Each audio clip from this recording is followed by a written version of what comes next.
ಎಲ್ರಿಗೂ ನಮಸ್ಕಾರ. ಪ್ರೇಮಾನು TV Kannada YouTube ಚಾನಲ್ಗೆ ನಿಮ್ಮೆಲ್ಲರಿಗೂ ಕೂಡ ಸ್ವಾಗತ. ಸ್ನೇಹಿತರೆ, ಇವತ್ತಿನ ವಿಡಿಯೋದಲ್ಲಿ ಶೈಕ್ಷಣಿಕ ಮನೋವಿಜ್ಞಾನಕ್ಕೆ ಸಂಬಂಧಪಟ್ಟ ಹಾಗೆ ಒಂದಷ್ಟು ಪ್ರಶ್ನೋತ್ತರಗಳನ್ನು ತೊಗೊಂಡು ಬಂದಿದ್ದೀನಿ. ಇನ್ನೇನು ಕೆಲವೇ ದಿನಗಳಿರೋದ್ರಿಂದ ಇನ್ನು CTET ಎಕ್ಸಾಮ್ಗೆ ಖಂಡಿತವಾಗ್ಲೂ ಕೂಡ ಈ ವಿಡಿಯೋ ನಿಮಗೆ ಹೆಲ್ಪ್ ಆಗುತ್ತೆ ಎಕ್ಸಾಮ್ನ ದೃಷ್ಟಿಯಿಂದ. ಯಾರೆಲ್ಲ ಈ ವಿಡಿಯೋನ ನೋಡ್ತಾ ಇದ್ದೀರಾ ಎಲ್ಲೂ ಕೂಡ ಸ್ಕಿಪ್ ಮಾಡಿದೆ ಪೂರ್ತಿ ವಿಡಿಯೋನ ನೋಡಿ, ಜೊತೆಗೆ ಸಬ್ಸ್ಕ್ರೈಬ್ ಮಾಡ್ಕೊಂಡು ನೋಡೋದನ್ನ ದಯವಿಟ್ಟು ಮರಿಬೇಡಿ ಅಂತ ಹೇಳ್ತಾ ಜಾಸ್ತಿ ತಡ ಮಾಡೋದು ಬೇಡ, ಬನ್ನಿ ಆದಷ್ಟು ಬೇಗ ಇವತ್ತಿನ ವಿಡಿಯೋನ ಶುರು ಮಾಡ್ತಾ ಹೋಗೋಣ. ಸ್ನೇಹಿತರೆ, ಮೊದಲನೇ ಪ್ರಶ್ನೆ ನೋಡಿ. ಸೊ ಲಾಸ್ಟ್ ವಿಡಿಯೋದಲ್ಲಿ ನಾನು 20 ಕ್ವೆಶನ್ಸ್ನ ಮಾಡಿದ್ದೆ. ಸೊ ಇವತ್ತು 21ನೇ ಒಂದು ಪ್ರಶ್ನೆಯಿಂದ ಶುರು ಮಾಡ್ತಾ ಇದ್ದೇನೆ, ಮುಂದುವರೆದಂತಹ ಒಂದು ಭಾಗ. ಸೊ ಈ ವಿಡಿಯೋದ ಮೊದಲನೇ ಪ್ರಶ್ನೆ, ಇವತ್ತಿನ ವಿಡಿಯೋದ ಮೊದಲನೇ ಪ್ರಶ್ನೆ ಈ ರೀತಿ ಇದೆ. Full form of RTE act is dash ಅಂತ. ಅಂದರೆ RTE ಆ್ಯಕ್ಟ್ನ ಒಂದು ಫುಲ್ ಫಾರ್ಮ್ ಏನು ಅನ್ನೋದು ಪ್ರಶ್ನೆ, ಆಯಿತಾ. RTE ಆ್ಯಕ್ಟ್ನ ಫುಲ್ ಫಾರ್ಮ್ ಏನು ಅಂತ. ಆಪ್ಷನ್ಸ್ ನೋಡಿ ಇಲ್ಲಿ: right to free education act, ಉಚಿತ ಶಿಕ್ಷಣ ಹಕ್ಕು ಕಾಯ್ದೆ. Option 2 right to compulsory education act, ಕಡ್ಡಾಯ ಶಿಕ್ಷಣ ಹಕ್ಕು ಕಾಯ್ದೆ. Option 3 right to free and compensatory education act, ಉಚಿತ ಮತ್ತು ಪರಿಹಾರಾತ್ಮಕ ಶಿಕ್ಷಣ ಹಕ್ಕು ಕಾಯ್ದೆ. Option 4 right to children to free and compulsory education act ಅಂತ, ಮಕ್ಕಳಿಗೆ ಉಚಿತ ಮತ್ತು ಕಡ್ಡಾಯ ಶಿಕ್ಷಣ ಹಕ್ಕು ಕಾಯ್ದೆ ಅಂತ. ಸೊ ಇಲ್ಲಿ ಸರಿಯಾಗಿರ್ತಕ್ಕಂತಹ ಒಂದು ಆನ್ಸರ್ ಏನು ಹಾಗಾದರೆ RTE ಆ್ಯಕ್ಟ್ ಅಂತ ಹೇಳಿದ್ರೆ right of children to free and compulsory education act. Option D ಸರಿಯಾದಂತಹ ಒಂದು ಆನ್ಸರ್ ಆಗುತ್ತೆ. ಸೊ ಈ ಒಂದು ಕಾಯ್ದೆಯ ಪ್ರಕಾರ 6 ರಿಂದ 14 ವರ್ಷ ವಯಸ್ಸಿನ ಎಲ್ಲ ಮಕ್ಕಳಿಗೂ ಉಚಿತ ಮತ್ತು ಕಡ್ಡಾಯ, ಫ್ರೀ ಮತ್ತು ಕಂಪಲ್ಸರಿ ಎಜುಕೇಷನ್ ನೀಡೋದು ಸರ್ಕಾರದ ಒಂದು ಜವಾಬ್ದಾರಿ ಆಗಿರುತ್ತೆ. ಸೊ ಮಕ್ಕಳಿಗೆ ಉಚಿತ ಮತ್ತು ಕಡ್ಡಾಯ ಶಿಕ್ಷಣ ಹಕ್ಕು ಕಾಯ್ದೆ ಅನ್ನೋದೇ ಸರಿಯಾದ ಒಂದು ಫುಲ್ ಫಾರ್ಮ್ ಆಗಿರುತ್ತೆ. ಹಾಗಾಗಿ ಆಪ್ಷನ್ ಡಿ ಸರಿಯಾದ ಆನ್ಸರ್ ಆಗುತ್ತೆ ಈ ಒಂದು ಪ್ರಶ್ನೆಗೆ. ಓಕೆ, ನೆಕ್ಸ್ಟ್ ಮುಂದಿನ ಪ್ರಶ್ನೆ. RTE 2009 act is based on which article of constitution of India ಅಂತ ಕೇಳಿದ್ದಾರೆ. RTE 2009ರ ಕಾಯ್ದೆ ಭಾರತದ ಸಂವಿಧಾನದ ಯಾವ ವಿಧಾನದ ಮೇಲೆ ಆಧಾರಿತವಾಗಿದೆ, ಯಾವ ವಿಧಿ ಅಂತ. ಸೊ ಆಪ್ಷನ್ಸ್ ನೋಡಿ ಇಲ್ಲಿ: article 43, article 45, article 75, article 35. So ಇದು ಈಸಿಯೆಸ್ಟ್ ಪ್ರಶ್ನೆ, ಇದಕ್ಕೆ ಆನ್ಸರ್ನ ನಾವು ಆರಾಮಾಗಿ ಮಾಡ್ಬೋದು. ಆಪ್ಷನ್ ಬಿ ಆರ್ಟಿಕಲ್ 45 ಅನ್ನೋದು ಸರಿಯಾದ ಒಂದು ಆನ್ಸರ್ ಆಗುತ್ತೆ. ಸಂವಿಧಾನದ ವಿಧಿ 45 ಏನಿದೆ, ಆರ್ಟಿಕಲ್ 45 ಮಕ್ಕಳಿಗೆ ಪ್ರಾಥಮಿಕ ಶಿಕ್ಷಣ ನೀಡೋದ್ರ ಬಗ್ಗೆ ಹೇಳುತ್ತೆ. ಇದನ್ನೇ ಆಧಾರವಾಗಿ ತಗೊಂಡು RTE ಆ್ಯಕ್ಟ್ 2009 ಆರಂಭ ಮಾಡಿರೋವಂಥದ್ದು. ಹಾಗಾಗಿ ಆಪ್ಷನ್ ಬಿ ಸರಿಯಾದ ಒಂದು ಉತ್ತರ ಆಗುತ್ತೆ. ಸೊ ನೆಕ್ಸ್ಟ್ ಮುಂದಿನ ಒಂದು ಪ್ರಶ್ನೆ. How many sections RTE 2009 act has ಅಂತ ಕೇಳಿದ್ದಾರೆ. ಅಂದರೆ RTE 2009ರ ಕಾಯ್ದೆಯಲ್ಲಿ ಒಟ್ಟು ಎಷ್ಟು ಸೆಕ್ಷನ್ಸ್ಗಳು ಇದಾವೆ ಅನ್ನೋದು ಪ್ರಶ್ನೆ. ಸೊ ಈ ಪ್ರಶ್ನೆಗೆ ಆಪ್ಷನ್ಸ್ ನೋಡಿ ಇಲ್ಲಿ: option A 40, option B 39, option C 38, option D 37. So the correct answer is option A 40 ಅನ್ನೋದು ಸರಿಯಾಗಿರ್ತಕ್ಕಂತಹ ಒಂದು ಆನ್ಸರ್ ಆಗುತ್ತೆ. RTE ಆ್ಯಕ್ಟ್ 2009ರಲ್ಲಿ ಒಟ್ಟು 40 ಸೆಕ್ಷನ್ಸ್ಗಳು ಇರೋವಂಥದ್ದು. ಸೊ ನೆಕ್ಸ್ಟ್ ಮುಂದಿನ ಒಂದು ಪ್ರಶ್ನೆ. The RTE act has been extended to whole of India except dash state. ಅಂದರೆ RTE ಕಾಯ್ದೆಯನ್ನು ಭಾರತದ ಎಲ್ಲ ರಾಜ್ಯಗಳಿಗೆ ಅನ್ವಯಿಸಲಾಗಿದೆ, ಆದರೆ ಯಾವ ರಾಜ್ಯವನ್ನು ಹೊರತುಪಡಿಸಿ ಅಂತ ಕೇಳಿದ್ದಾರೆ. ಸೊ ಆಪ್ಷನ್ ನೋಡಿ ಇಲ್ಲಿ: ತಮಿಳುನಾಡು, ಅರುಣಾಚಲ ಪ್ರದೇಶ, ಜಮ್ಮು ಮತ್ತು ಕಾಶ್ಮೀರ, ಮತ್ತು none of the above. JNK ಅಂದರೆ ಜಮ್ಮು ಆ್ಯಂಡ್ ಕಾಶ್ಮೀರ್ ಅಂತ. ಸೊ ಇಲ್ಲಿ ಸರಿಯಾಗಿರ್ತಕ್ಕಂಥ ಒಂದು ಆನ್ಸರ್ ಅಂತ ಬಂದಾಗ option C JK Jammu and Kashmir ಅನ್ನೋದು ಆನ್ಸರ್ ಆಗುತ್ತೆ. So RTE act Jammu and ಕಾಶ್ಮೀರಕ್ಕೆ ಅನ್ವಯವಾಗಿರಲಿಲ್ಲ ಮುಂಚೆ. ಸೊ ಹಾಗಾಗಿ ಆಪ್ಷನ್ ಸಿ ಸರಿಯಾದಂತಹ ಒಂದು ಉತ್ತರ ಆಗಿರುತ್ತೆ. ಸೊ ನೆಕ್ಸ್ಟ್ ಮುಂದಿನ ಒಂದು ಪ್ರಶ್ನೆ. According to the act, children of which age group will be provided free and compulsory education ಅಂತ ಇದೆ. ಆಪ್ಷನ್ಸ್ ನೋಡಿ: 7 years to 14 years, up to 14 years, 6 years to 14 years, up to 10 years ಅಂತ ಇದೆ. So the correct answer option C 6 years to 14 years. 6 ವರ್ಷದ ಮಕ್ಕಳಿಗೆ ಉಚಿತ ಮತ್ತು ಕಡ್ಡಾಯ ಶಿಕ್ಷಣ ನೀಡಬೇಕು ಅಂತ RTE ಆ್ಯಕ್ಟ್ ಹೇಳಿರೋ ಅಂಥದ್ದು. ಸೊ ಹಾಗಾಗಿ RTE ಅಂದರೆ ರೈಟ್ ಟು ಎಜುಕೇಷನ್ ಆ್ಯಕ್ಟ್ ಹೇಳಿರೋದು.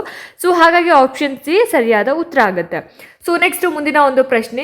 Elementary education covers education from classes dash to class dash ಅಂತ. ಅಂದರೆ ಪ್ರಾಥಮಿಕ ಶಿಕ್ಷಣ, ಇಲ್ಲಿ ಎಲಿಮೆಂಟರಿ ಎಜುಕೇಷನ್ ಅಂತಂದರೆ ಪ್ರಾಥಮಿಕ ಶಿಕ್ಷಣ ಅಂತ, ಪ್ರೈಮರಿ ಎಜುಕೇಷನ್. ಸೊ ಯಾವ ತರಗತಿಗಳವರೆಗೆ ಒಳಗೊಂಡಿದೆ ಅಂತ. ಪ್ರೈಮರಿ ಎಜುಕೇಷನ್ ಅಂದರೆ ಯಾವ್ಯಾವ ಕ್ಲಾಸ್ ಅಂತ. ಸೊ ಆಪ್ಷನ್ ನೋಡಿಲಿ: 1 to 5th, option B 6th to 8th, option C 1 to 8th, option D ಮೇಲಿನವುಗಳೆಲ್ಲ ಅಂತ ಇದೆ, ಅಂದರೆ ಆಲ್ ಆಫ್ ದ ಎಬೋ ಅಂತ.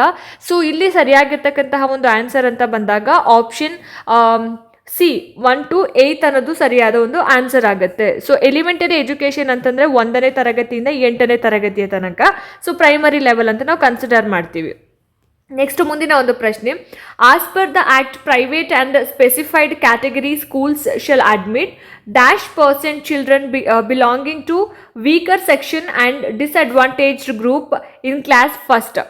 ಅಂದರೆ ಈ ಪ್ರಶ್ನೆಯ ಒಂದು ಕನ್ನಡ ಅರ್ಥ, RTE ಕಾಯ್ದೆಯ ಪ್ರಕಾರ ಖಾಸಗಿ ಶಾಲೆಗಳ ದುರ್ಬಲ ಮತ್ತು ಹಿಂದುಳಿದ ವರ್ಗದ ಮಕ್ಕಳಿಗೆ ಎಷ್ಟು ಪರ್ಸೆಂಟ್, ಅದ ಶೇಕಡವಾರು ಎಷ್ಟು ಪರ್ಸೆಂಟ್ ಪ್ರವೇಶವನ್ನು ನೀಡಬೇಕಾಗತ್ತೆ ಅಂತ.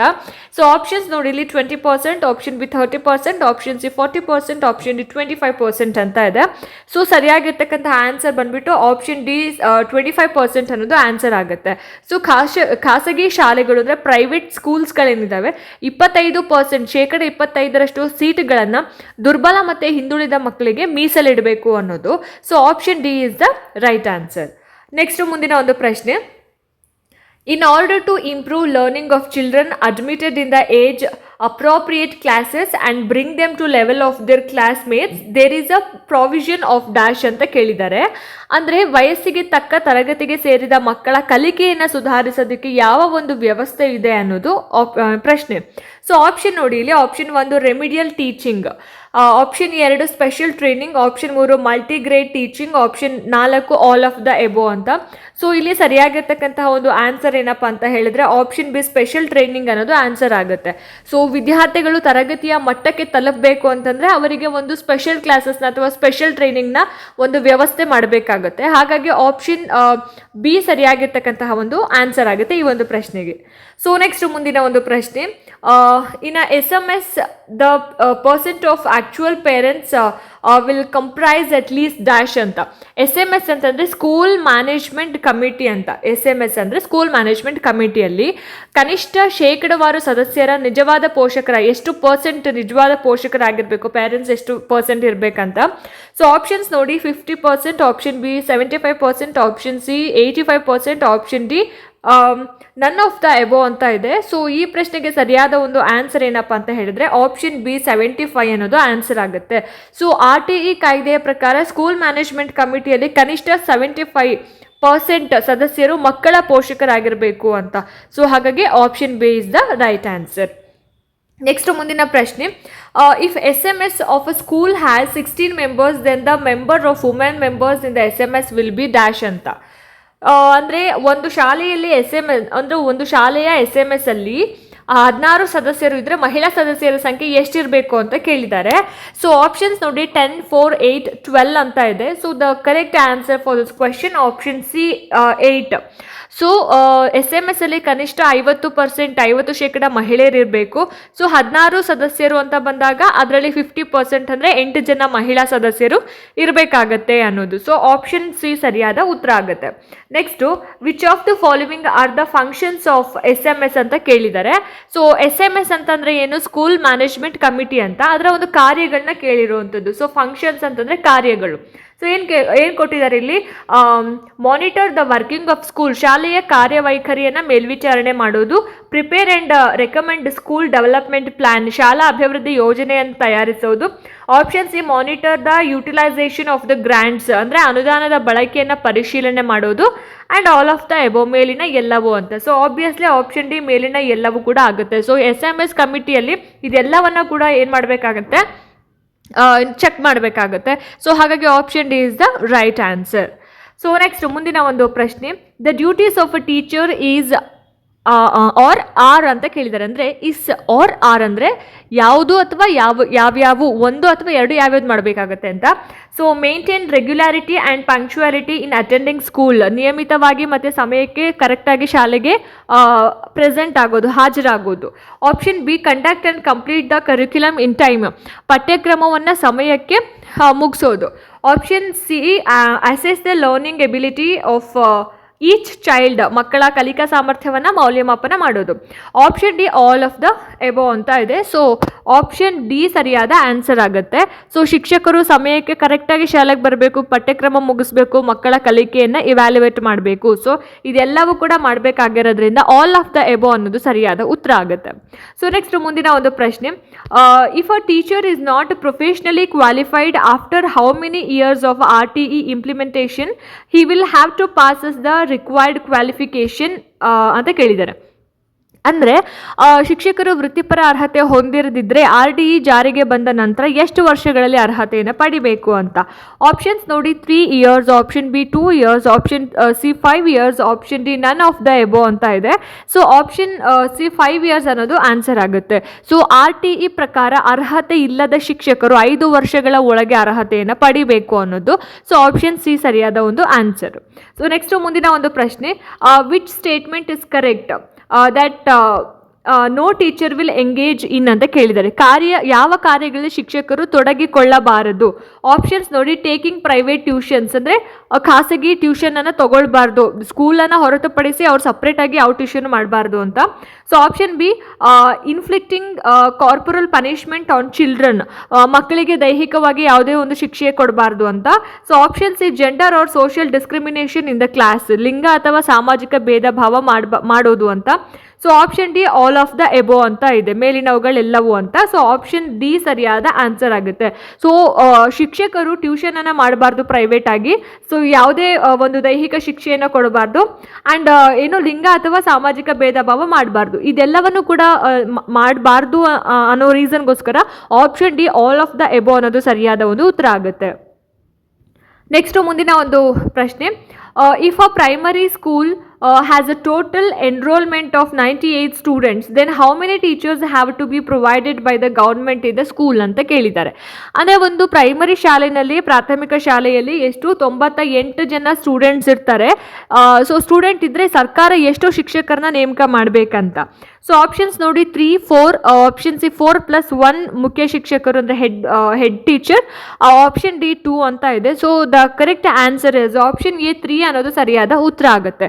ಸೊ RTE ಮಾನದಂಡದ ಪ್ರಕಾರ ಪ್ರತಿ 30ರಿಂದ 35 ವಿದ್ಯಾರ್ಥಿಗಳಿಗೆ ಒಬ್ಬ ಶಿಕ್ಷಕ, ಅಂದರೆ ಸೊ 98 ವಿದ್ಯಾರ್ಥಿಗಳಿಗೆ ಸುಮಾರು 3 ಶಿಕ್ಷಕರು ಬೇಕಾಗ್ತಾರೆ. ಹಾಗಾಗಿ 3 ಶಿಕ್ಷಕರು ಅನ್ನೋದು ಆನ್ಸರ್ ಆಗುತ್ತೆ. ಓಕೆ, ನೆಕ್ಸ್ಟ್ ಮುಂದಿನ ಒಂದು ಪ್ರಶ್ನೆ, for classes 7 there has to be 1 teacher for every dash, ಅಂದರೆ 7ನೇ ತರಗತಿಗೆ ಎಷ್ಟು ಮಕ್ಕಳಿಗೆ ಒಬ್ಬ ಶಿಕ್ಷಕರು ಇರಬೇಕಾಗತ್ತೆ ಅಂತ. ಆಪ್ಷನ್ಸ್ ನೋಡಿ, 30 children, 35 children, 40 children, 45 children. So ಇಲ್ಲಿ ಸರಿಯಾದ ಒಂದು ಆನ್ಸರ್ ಬಂದ್ಬಿಟ್ಟು ಆಪ್ಷನ್ ಬಿ 35 ಚಿಲ್ಡ್ರನ್ ಅನ್ನೋದು ಆನ್ಸರ್ ಆಗುತ್ತೆ. ಸೊ RTE ಮಾನದಂಡದ ಪ್ರಕಾರ ಮೇಲ್ದರ್ಜೆ ಪ್ರಾಥಮಿಕ, ಅಂದರೆ ಏನು ಹೇಳ್ತಾರೆ 6 to 8 ಸ್ಟ್ಯಾಂಡರ್ಡ್ ತರಗತಿಗಳಿಗೆ ಒಬ್ಬ ಶಿಕ್ಷಕರು, ಸೊ 35 ವಿದ್ಯಾರ್ಥಿಗಳಿಗೆ ಇರಬೇಕಾಗತ್ತೆ. ಹಾಗಾಗಿ ಆಪ್ಷನ್ ಬಿ ಸರಿಯಾದ ಒಂದು ಆನ್ಸರ್ ಆಗುತ್ತೆ. ನೆಕ್ಸ್ಟ್ ಮುಂದಿನ ಪ್ರಶ್ನೆ, number of working days in an academic year for class 3 are dash ಅಂತ ಕೇಳಿದ್ದಾರೆ. ಅಂದರೆ 3ನೇ ತರಗತಿಗೆ ಒಂದು ಶೈಕ್ಷಣಿಕ ವರ್ಷದಲ್ಲಿ ಎಷ್ಟು ಕೆಲಸದ ದಿನಗಳು, ವರ್ಕಿಂಗ್ ಡೇಸ್ ಎಷ್ಟಿರುತ್ತೆ ಅಂತ. ಆಪ್ಷನ್ಸ್ ನೋಡಿ, 225, 250, 200, 220 ಅಂತ ಇದೆ.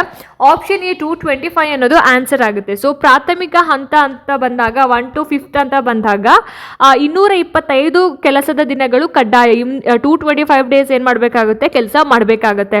ಸೊ ಆಪ್ಷನ್ ಎ ಸರಿಯಾದ ಉತ್ತರ ಆಗುತ್ತೆ. ಸೊ ನೆಕ್ಸ್ಟ್ ಮುಂದಿನ ಒಂದು ಪ್ರಶ್ನೆ, the number of instructional hours in an academic year for class 8 are dash ಅಂತ ಕೇಳಿದ್ದಾರೆ. ಅಂದರೆ 8ನೇ ತರಗತಿಗೆ ಒಂದು ಶೈಕ್ಷಣಿಕ ವರ್ಷದಲ್ಲಿ ಎಷ್ಟು ಬೋಧನಾ ಗಂಟೆಗಳು ಇರಬೇಕು, ಬೋಧನಾ ಗಂಟೆಗಳು ಕೇಳಿರೋವಂಥದ್ದು. ಸೊ ಇಲ್ಲಿ ಸರಿಯಾಗಿರ್ತಕ್ಕಂಥ ಒಂದು ಆನ್ಸರ್ ಬಂದ್ಬಿಟ್ಟು ಏನು, ಆಪ್ಷನ್ ಸಿ 1020 ಅನ್ನೋದು ಆನ್ಸರ್ ಆಗುತ್ತೆ.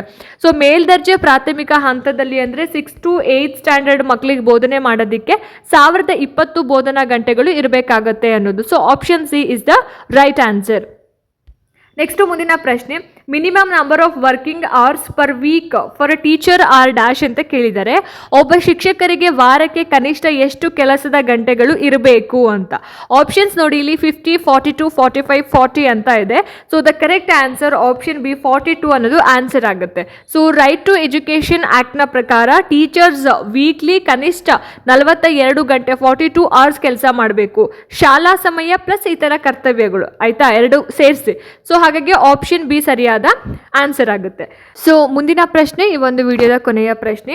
As per age appropriate education, a child of age 10 years whose has never been to school is eligible for admission to dash class ಅಂತ ಕೇಳಿದ್ದಾರೆ. 10 ವರ್ಷದ ವಯಸ್ಸಿನ ಮೊದಲು ಶಾಲೆಗೆ ಹೋಗಿರದ ಮಗುವಿಗೆ ಯಾವ ತರಗತಿಯಲ್ಲಿ ಪ್ರವೇಶ ಸಿಗಬೇಕು ಅಂತ. ಆಪ್ಷನ್ ನೋಡಿ ಇಲ್ಲಿ, ಆಪ್ಷನ್ 1 ಅಂದರೆ first standard, option B 3 third standard, option C 5 ಅಂದರೆ fifth standard, option D none of the above ಅಂತ ಇದೆ. ಸೊ ಈ ಪ್ರಶ್ನೆಗೆ ಸರಿಯಾಗಿರ್ತಕ್ಕಂಥ ಒಂದು ಆನ್ಸರ್ ಅಂತ ಬಂದಾಗ ಆಪ್ಷನ್ ಸಿ ಫಿಫ್ತ್ ಸ್ಟ್ಯಾಂಡರ್ಡ್ ಅನ್ನೋದು ಸರಿಯಾಗಿರ್ತಕ್ಕಂತಹ ಒಂದು ಆನ್ಸರ್ ಆಗುತ್ತೆ.